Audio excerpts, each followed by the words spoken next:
Good evening, lovely tubers. My name is the White Mexican, and welcome to Semi-Limited Podcast Market Watch Investments, the segment where we show you how to make bones. Gaming's Kickstarter today is going to be Kurikara,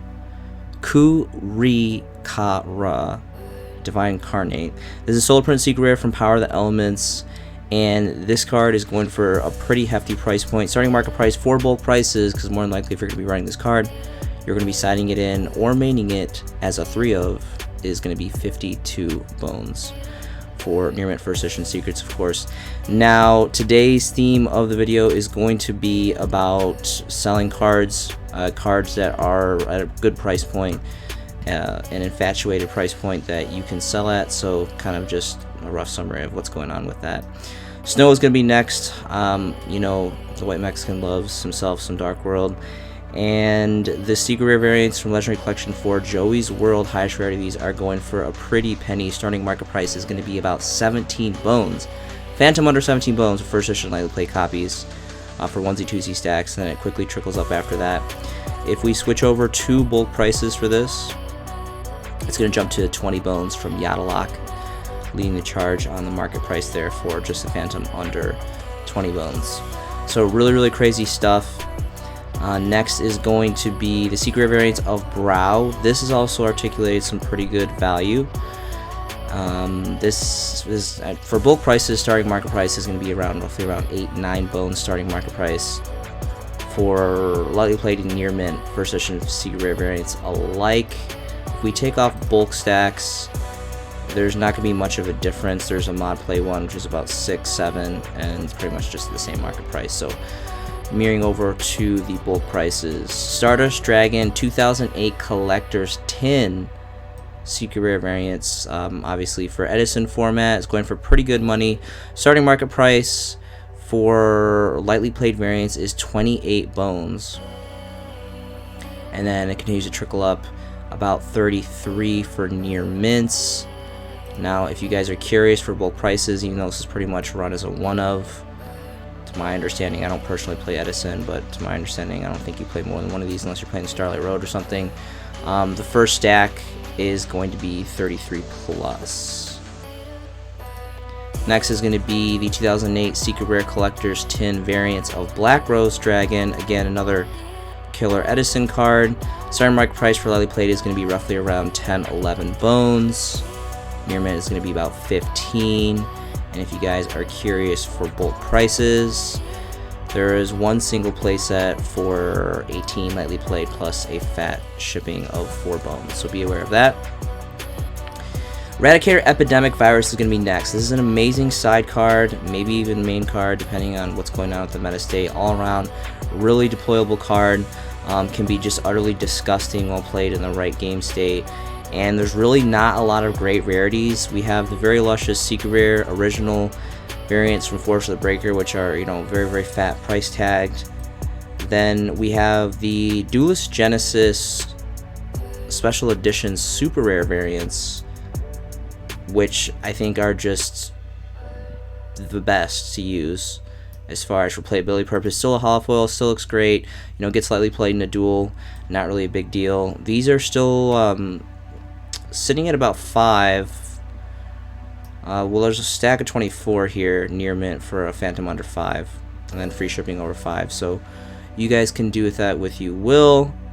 Again, this is really the only really option in my personal opinion. There are common variants which are just, you know, peasant rarity and just utterly disgusting, but not as disgusting as this hideous ultra rare. I don't know why you'd hate yourself and drop between 4 to 8 bones on an ultra rare. Just go ahead and get a super rare, call it a day. Jackalope is going to be next. All variants of this card are going for somewhat good value, approximately 5 bones all across the board. I personally like the 2019 Prismatic Secrets. Those are the ones that I use when I'm playing my Danger package. Let's go ahead, and this is at 1, so I'm not going to bother doing bulk stacks for now, and this is about 5-6 starting market price, near mint, lightly played. First edition variants all across the board. and it's roughly around the same for the Ultra, Disgusting, and the Standard Secret from Battles of Legends. Book of Moon is going to be next. Now, Book of Moon has seen an uptick in popularity. A lot of some higher echelons of competitive play are choosing to side or even main this card at 2 to 3. This card is really good. It's a legacy card, part of, Gen 1, one of the first 13 core sets, originally coming as a rare from Chronic Guardian. Really great nostalgic history. And there's some really great variants of this. Of course, you have the very sought after Champion Pack 1 Super Rare. I don't know anyone in their right mind that would play this. This is totally a collector's card. If I had this would be in 2 sleeves and a top loader. It's going for apparently a phantom under a K, which is just crazy. You have the OTS Pack 13, good number on that. Ultimate Rares, which are going for roughly around 82. Turbo Pack Ultra, which is Turbo Pack, but it's still very much an Ultra, which is just disgraceful. It's, about where that is. But ideally, I think the Secret Rares, now, it's not going to show up here, but there is a Speed Duel Secret Rare, if I'm not mistaken, which personally I think those look very sharp. I know a lot of players don't like this, like the Raver stamp on those. But for some cards, I think like a lot of Speed Duel Secrets actually come off very sharp. I personally like them myself, especially like the new ones, DD Crow and Macros Cosmos. They just look amazing. My personal favorite variants of these, though, as far as the secrets, are going to be the Legendary Collection 3 and 4. These are mirrored variants. Legendary Collection 3 and 4 ran parallel with a lot of the same cards. Obviously, Legendary Collections 3, Yugioh's World, came before Legendary Collections 4. I think it's safe to assume a lot of people are more Yugioh fans than Joey fans. And this is just a lot more desirable set, even though they are mirrored rarities, so it's not really a big deal. Both of them, as long as you get them first edition, they're both secret rares. Starting market price for this is about 8 bones for onesie twosie stacks. 8-9 for lightly played near mints. Well, for lightly plays, then near mints go up to about 12, which is pretty crazy. But ideally, again, if you're going to be running this, you're going to want to run at least 2 to 3. There apparently is no availability for this variant for bulk prices. Really quick while we're here, let's go ahead and take a look at the Legendary Collection 4 Joey's World variant, see if we can get some of those. These for lightly played near mints, again, are about the same. They're actually like around 9 for onesie twosie stacks, lightly played near mints alike. We'll switch over to bulk stacks, and there are a couple bulk stacks here. I'm sorry, market price is going to be 15 bones for lightly played first edition, then it goes to 17, and then a whopping 25. So not many options without dropping some major coin for getting the secret variants. I think they just look gorgeous, personally myself. But completely up to you guys what variants. There's a lot of different variants to use, so you can play budget if you guys so choose. Alistair is going to be next. So this card, again, like this is, for the longest time, this card was at like 2 bones. Now bulk prices, looking at bulk prices here, it's sitting at like a phantom under 5, or roughly like around 5. There's a 4 stack here for 4, and then it goes to, about 4.5, and then 5, and then 5 plus after that. Quite a few stacks here, not big stacks, but stacks. All around great card. Invoked is always going to be something. Just with Shadal's, it's going to be blended and pushed and mixed into the metas up and down throughout the ages. This is a beloved deck. This is the highest rarity of this card. I think this would be an amazing candidate for an ultimate rare. A nice ultimate rare, not like some like booty ass bullshit like OTS ultimate rare, but I think this would be really great. But the secret rares look really nice too. There are super rare variants as well, but these are where the secret rares are at. So if you're like me and you had a bulk stockpile of these at 2, they're up 3 bones, so it's completely up to you guys. Definitely hold on to at least a playset of this, because this is a very fun deck and a very beloved deck, and it always comes in and out of the game state. Next is going to be Evil Swarm Exciton Knight. All variants of this is pretty good money.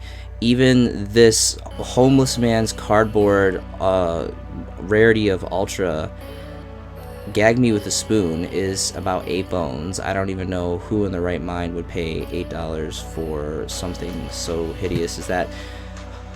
The secret rare reprints from the Megatins 2014, very old now, are sitting at, you know, about 14, and then the originals are about 17, 18. But we'll go ahead and we'll go for a deeper dive here. First edition variants of the reprint, yeah, roughly around 14, give or take, for onesie, twosie stacks, pretty much all across the board. This is pretty much a one of. Maybe you want to run this as, you know, a two of, maybe. I mean, it's a generic rank 4, blow up the field, nuke the field, pseudo black rose. Sorry, my microphone is like right in my like screen view, so I'm trying to like dodge and read prices and all that. Really good. I mean, I remember for the longest time this was like 2, maybe 3 bones. Like, this is just articulated crazy value. I personally have probably like 10. I used to have like 30, now I have like 10 copies left of this, and I still need to offload them because this is just such a surplus. And then for the original print core sets Legacy of the Valiant, of course you want to go first edition. These are going to be anywhere from starting market price from lightly played is going to be 23 onward, so really good value. These kind of remind me of Insectors as far as artwork. I really love like the armor, and just like it's just really cool, just amazing generic rank 4. Chaos Emperor, the Dragon of Armageddon, apparently is a solo print, or maybe there was like a prize card or something in this, I'm not really sure. Pendulums, I personally don't really know much about pendulums. I'm not a big fan of pendulums, but they're here. It's Yu-Gi-Oh! It's part of the game. And this card is a whopping starting market price of about 65 bones for first editions. Mostly, obviously, because, again, this is technically kind of somewhat a solo print, because if there is a prize card, that's obviously really hard to get. I could be mistaking if there is or not. I'm not really sure. I don't really know a lot about this card. I just know this is a fat priced card, and if you guys are not using it, I think 65 plus is a really good time to offload this, especially seeing how this is really the only copy available on the market. I think Dragon Link or Chaos Dragons or whatever it may be might be playing this. I mean, that's kind of what has brought the price up. Muckraker from the Underworld is going to be next. These are the, of course, secret rare luscious variants, not that garbage ultra promo that people just should probably throw in the dumpster and light on fire. This is going for in our pretty good price as well.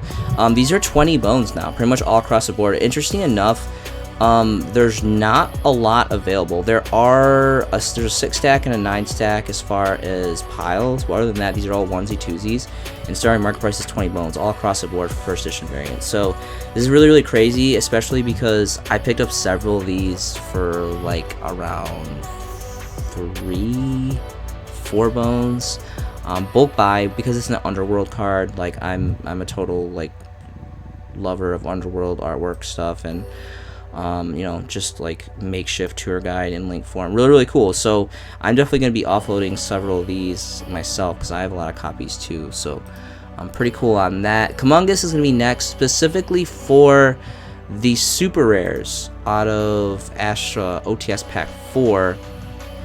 Now I know that there is some potential use in Kashtira for this, besides it just being, you know, a good board clear or some spot removal in general, as well as all the Akajus.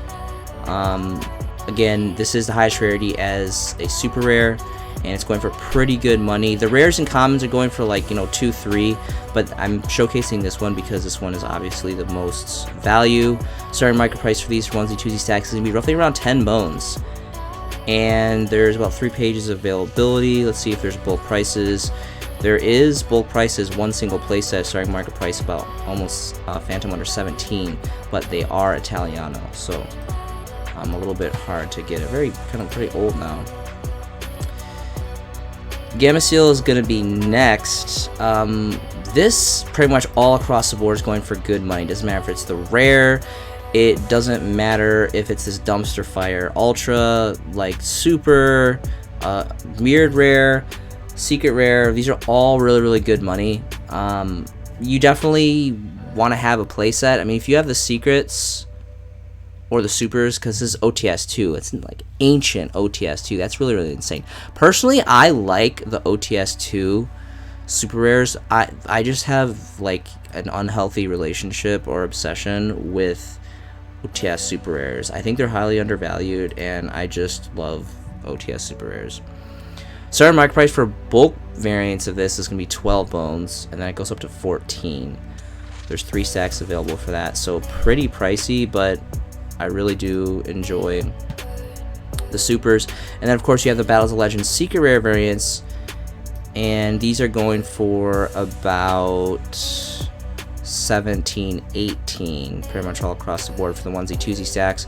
Bulk prices are going to jump up to 23 bones, my goodness. So if you bulk buyed or cracked a lot of this set and you got a lot of these, you are in a good place. And the last card that we have for you tonight is going to be Triple P. Obviously this is solo print. Now Power of the Elements was just such a blowout set. Konami did make a useless unlimited run print, which is just totally just not, I would not recommend that pathway by any means, but I get it. Like, it was a total cash cow set. These for play sets, for stacks, you can get them for about 20 bones. There is a couple stacks available for 20 bones a piece for first edition secret rare variants, near mint, light played alike. Now I think Tier Elements, there's a big fan base behind it, and again, yes, it's been like pretty much eradicated for the most part. There's still some diehard fans that are playing it, but it is a really cool deck. It has really cool artwork, and it's a fan favorite deck and a fan hated deck. I feel like as many people love this deck, there's like mobs with pitchforks and torches ready to burn everything down. But very, very affordable considering where it came from on its initial release, which was like pretty much like a bill. Really cool stuff. Thank you so much for joining me tonight. I hope you guys are making some fantastic Yu-Gi-Oh! Investments yourself. This has been a Showcasing by Semi-Limited podcast. My name is the White Mexican, and I will see you in the next video.